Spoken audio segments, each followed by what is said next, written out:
بیت المقدس مسلمانوں کے ہاتھوں سے کیسے نکلا؟ صلیبی جنگیں کیوں شروع ہوئیں؟ نیز بیت المقدس مسلمانوں نے دوبارہ کیسے حاصل کیا؟ یہ سب آپ کو بتائیں گے، لیکن اس سے پہلے چینل پر نئے آنے والے دوستوں سے گزارش ہے کہ ہمارے چینل کو سبسکرائب کریں اور بیل آئیکن پر ضرور کلک کریں تاکہ نئے آنے والی ویڈیوز آپ تک بآسانی پہنچ سکیں۔ السلام علیکم دوستو، میں ہوں محمد فائق اور آپ دیکھ رہے ہیں انفو ویوز۔ دوستو، 10ویں صدی عیسوی کا آغاز تھا۔ مسلمانوں کا عروج انتہا پر پہنچ گیا تھا۔ مسلمان سائنس، ثقافت اور ادب میں دنیا سے کہیں زیادہ آگے تھے۔ دوسری طرف یورپ بالکل پسماندہ اور تباہ حال تھا۔ عیسائی حکمران صرف اپنے یاشی کا سوچتے اور رایا کو بھول چکے تھے۔ چند ایک کو چھوڑ کر مسلمان حکمرانوں کی حالت بھی اچھی نہ تھی۔ مسلمانوں میں باہمی اتفاق بھی ختم ہو چکا تھا۔ ایک طرف عباسیوں نے الگ خلافت بنائی ہوئی تھی تو دوسری طرف فاطمی خلافت کے دعوے دار تھے۔ انہیں صرف اپنی حکومت سے غرض تھا۔ اس وقت جبکہ مسلمانوں کی رنجشیں عروج پر تھیں، بظاہر کوئی بیرونی خطرہ نظر نہیں آ رہا تھا، تب یورپ میں ایک مشہور پوپ اربن دوئم ایک خاص قسم کی تبلیغ کر رہے تھے۔ وہ یورپین توہم پرست لوگوں کو اکٹھا کرتے اور اس بات پر اکساتے کہ حضرت عیسیٰ علیہ السلام کی جائے پیدائش یعنی یروشلم کو آزاد کروایا جائے۔ پوپ اربن دوئم کا کہنا تھا کہ مسیح عیسیٰ تب تک واپس دنیا میں نہیں آئیں گے جب تک مسلمان یروشلم پر قابض ہیں اور یروشلم عیسائیوں کے پاس واپس نہیں آ جاتا۔ اور آخر کار انہوں نے مختلف ملکوں سے ایک بچوں کی فوج تیار کر دی۔ پوپ اربن کے مطابق بچے چونکہ معصوم ہوتے ہیں، اس لیے یروشلم ان کے ذریعہ سے جلد حاصل ہو جائے گا اور یہ بچے خدا کی خوشنودی کا باعث بنیں گے۔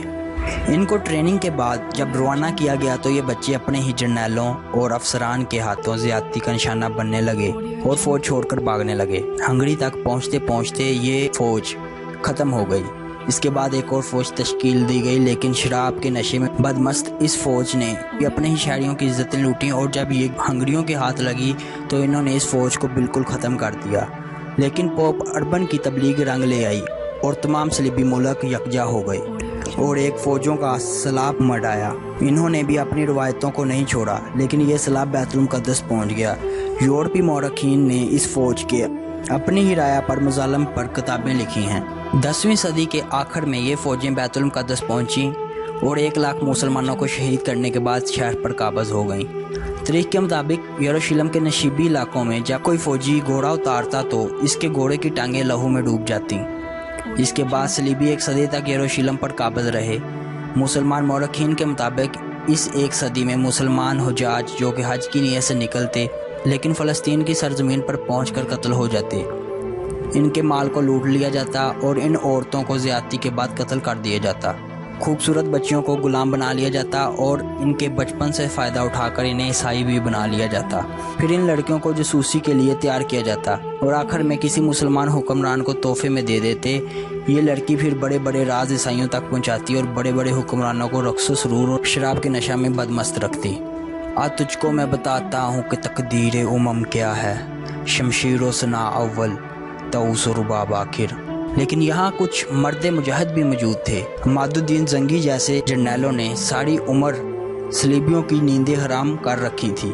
اس کے بعد نور الدین زنگی آئے، لیکن تنہا وہ یروشلم کو کیسے آزاد کروا سکتے تھے؟ دوسری طرف نام نہاد خلیفہ ذات خود ساری رات شراب و موسیقی کی محفل جماتے، یہودی اور نصرانی جاسوس لڑکیوں کے ساتھ جمع کرتے اور سارا دن سوتے۔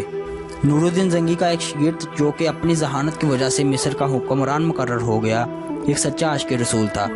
یہ ہمبلی اسکول آف تھاٹ ہونے کے ساتھ ساتھ حضرت شیخ عبد القادر جیلانی رحمۃ اللہ علیہ کے شاگردوں سے مدرسہ کی تعلیم حاصل کر چکا تھا۔ بچپن سے ہی ہونہار ہونے کے علاوہ بہت بڑا جنگجو بھی تھا۔ اس مرد مجاہد کا نام صلاح الدین ایوبی تھا۔ آپ رحمۃ اللہ علیہ نے نور الدین زنگی کے ساتھ مل کر بہت جنگیں لڑی۔ بچپن سے ہی قبلہ اول کا درد سینے میں لیے صلیبیوں سے صف آرا رہے۔ نور الدین کی رحلت کے بعد تنہا رہ گئے۔ نور الدین زنگی کے بیٹے کو صلیبیوں نے خرید لیا اور شراب اور عورت کی لت لگا دی۔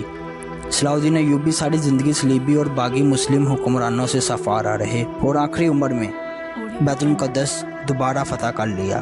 آپ قبلہ اول میں داخل ہوئے اور زاروں زار رونے لگے۔ ساری رات اس جگہ پر کھڑے روتے رہے جہاں سے نبی پاک صلی اللہ علیہ وسلم نے سفر معراج شروع کیا تھا، اور یہ رات بھی معراج کی رات تھی۔ نور الدین زنگی نے بیت المقدس میں رکھنے کے لیے ایک ممبر بھی تیار کیا تھا جو اس کے بعد صلاح الدین ایوبی نے نصب کیا۔ یورپی فوج کو تنہا شکست دینے والے صلاح الدین ایوبی پر جلد ہی سیریز شروع کریں گے، لیکن آپ دوستوں سے گزارش ہے کہ کمنٹ میں حوصلہ افزائی ضرور کر دیا کریں۔ اس کے بعد شہنشاہ رچرڈ انگلستان سے افواج لے کر آیا، لیکن مٹھی بھر مجاہدین نے اسے بھی تگنی کا ناچ نچایا۔ تمام یورپ کو شکست دینے کے بعد مسلمان تقریباً 800 سال بیت المقدس پر حکمران رہے۔ بعد میں عیسائی اور یہود چھیڑخانیاں تو کرتے رہے، لیکن عثمانی سلاطین کے دور میں اس شہر پر کسی کی جرت نہیں ہوئی کہ شہر کی طرف آنکھ اٹھا کر بھی دیکھے۔ نیز اس شہر کو عثمانیوں کے دور میں بہت ترقی بھی ملی۔ بیت المقدس کس طرح انگلستان کی سازش سے اسرائیل کے قبضہ میں گیا اور کس طرح اس شہر کو حاصل کرنے کے لیے یہودیوں نے آخری عثمانی خلیفہ کا تختہ الٹا، اور اس شہر کو لے کر مسلمانوں اور یہودیوں میں 1948 سے اب تک کتنی جنگیں ہو چکی ہیں اور اس شہر کا مستقبل کیا ہے، یہ سب آپ کو بتائیں گے۔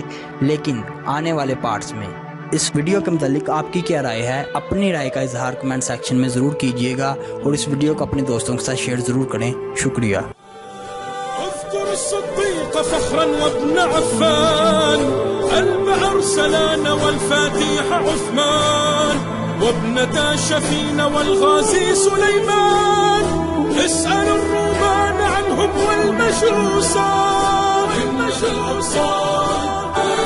في ثرى بدر علي لا يجاهد، لقن الأعداء درسا في